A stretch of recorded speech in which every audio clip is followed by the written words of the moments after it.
नमस्कार प्यारे बच्चों और साथियों।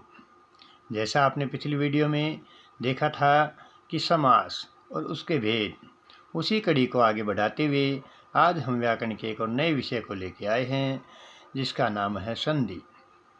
संधि एक ऐसा विषय है जो प्रत्येक परीक्षा में पूछा जाता है। तो आगे वीडियो में बढ़ने से पहले आप सभी मेरे चैनल को लाइक करें, सब्सक्राइब करें और शेयर करें ताकि आपकी भांति दूसरे साथी भी इससे अपने ज्ञान में वृद्धि कर सकें। तो चलिए बातें करते हैं अब संधि। संधि क्या है? आप देख रहे हैं सामने चार्ट पर संधि। संधि का शाब्दिक अर्थ है मेल या जोड़, या कह सकते हैं दो वर्णों के मेल से होने वाले विकार या परिवर्तन को हम संधि कहते हैं। संधि में दो वर्णों का मेल होता है। जैसा आप सामने देख रहे हैं रमा जमा ईश। यहाँ पर पहले वर्ण में मैं के अंदर आ स्वर, दूसरे में ई स्वर, आ और ई मिलकर के बना ए, दोनों के मेल से बना रमेश। इसी प्रकार आगे देखा आपने वी जमा छेद, विच्छेद, नमय जमा कार, नमस्कार, और उतय जमा जवल, उज्ज्वल। तो ध्यान दें, उज्ज्वल लिखते समय दोनों जय आधे होंगे क्योंकि तय यहाँ पर हलंत है और उसके बाद जय भी आधा है, इसलिए उज्ज्वल का जब संधि होगा तो क्या होगा? दोनों जय आधे उज्ज्वल। यहाँ पर हम सभी गड़बड़ करते हैं और जिस कारण से हमारा अंक कट जाता है। आगे देखिए मातृ जमा आज्ञा, मात्राज्ञा, सु जमा समा, सुषमा। हमने देखा कि अलग अलग प्रकार से अलग अलग विकार हो रहा है। तो इस आधार पर हम संधि को तीन मुख्य भागों में बांटते हैं। सबसे पहले है स्वर संधि, स्वर संधि, दूसरा है व्यंजन संधि और तीसरा है विसर्ग संधि। अब स्वर संधि कहाँ होगी? जहाँ प्रथम शब्द का अंतिम वर्ण स्वर हो और दूसरे शब्द का प्रथम वर्ण स्वर हो, यानी स्वर के बाद स्वर आने पर उनके रूप में होने वाला बदलाव स्वर संधि कहलाता है।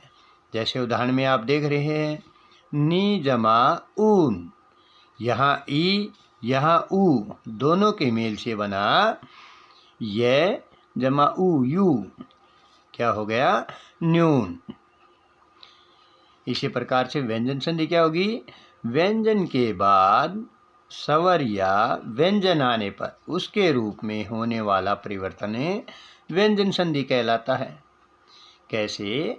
जैसे तत् जमा शिव, तत्शिव, सम जमा योग, संयोग, सम जमा न्यास, संन्यास, उतय जमा लास, उल्लास, उज्जमा हार, उद्धार, वाक जमा ईश, वागीश, और अच जमा अंत, अजंत। इसी में जगत जमा नाथ, जगन्नाथ, ये शब्द कई परीक्षाओं में पूछा जाता है, इसलिए विद्यार्थी इस पर विशेष ध्यान दे।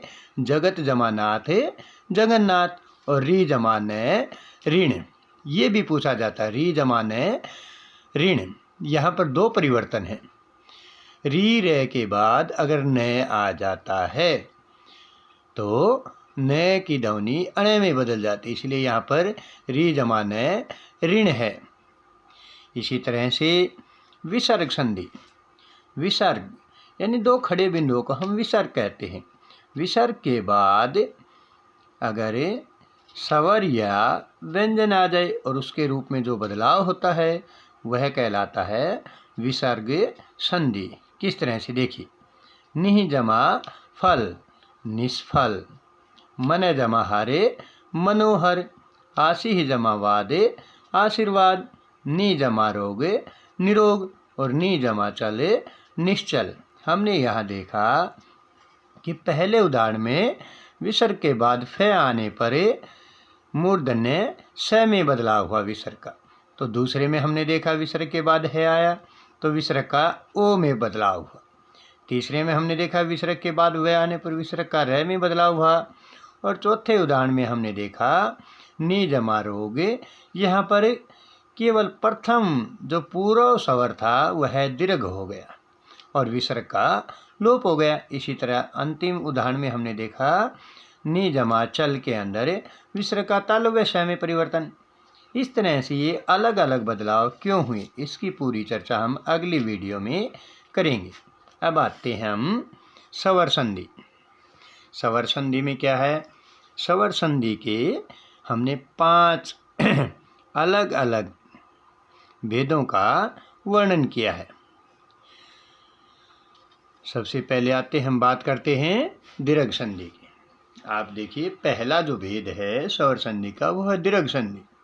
दीर्घ का अर्थ होता है बड़ा, यानी जहाँ समान ए आ ई उ के बाद अगर समान ए आ ई या उ आ जाए तो ए आ का आ, ई का ई, उ का उ हो जाता है, जिसे हम नीचे उदाहरणों के माध्यम से समझेंगे।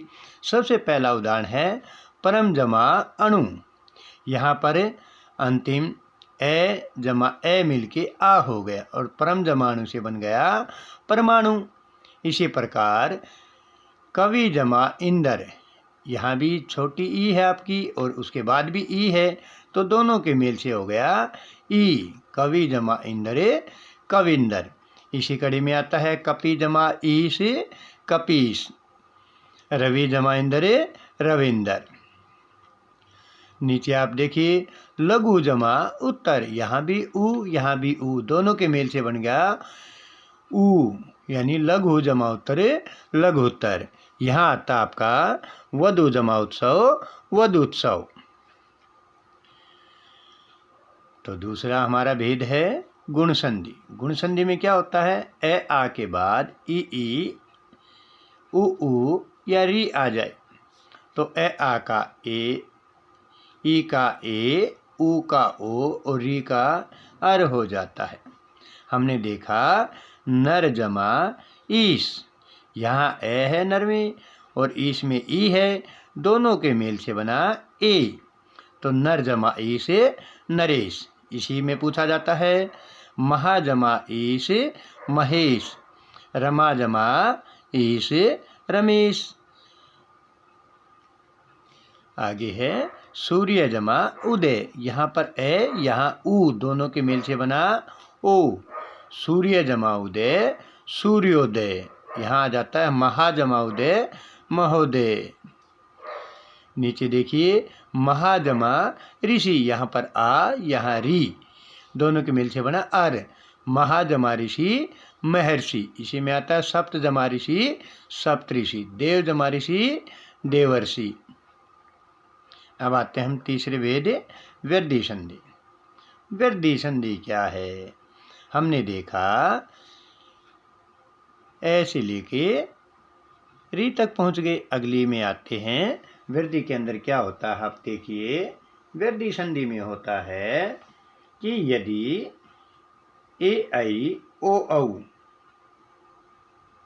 ए आई ओ औ, ए आ के बाद ए आई आ जाए तो आई, ओ औ आ जाए तो औ हो जाता है। हम उदाहरण से समझते हैं किस तरह से। एक जमा एक, पहले ए है उसके बाद ए आ गया तो नियम के अनुसार आई होगा, एक जमा एक एक एक। यहाँ आता है सदा जमा एव सदैव, तथा जमा एव तथेव, मत जमा एक मतैक। ये कुछ महत्वपूर्ण उदाहरण थे जो पेपर में पूछे जाते हैं। एक बार फिर से बात करें, तथा जमा एव तथेव, सदा जमा एव सदैव, एक जमा एक एक एक। अब आते ओ, महा जमा ओज महोज। हमने देखा पहले आ उसके बाद ओ, नियम के अनुसार बना औ महोज। यहाँ आता है महाजमा औषधि महौषधि। चौथी आती हमारी यण संधि। यण संधि में क्या होता है? यण संधि में होता है कि यदि अब हम ए आ को छोड़ते हैं, क्या होता है? ई उ और री के बाद कोई भी भिन्न स्वर आ जाए तो ई का य में परिवर्तन, ऊ का व में परिवर्तन और री का र में परिवर्तन, तीनों ही हलंत होंगे। ये ध्यान रखें आप कि तीनों ही हलंत होंगे। किस तरह से, देखिए अभी हम देखते हैं।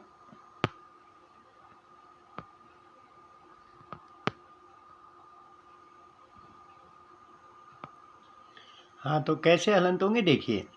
इति जमा आदि, हमने देखा इति में त के अंदर ई है और उसके बाद स्वर है आ।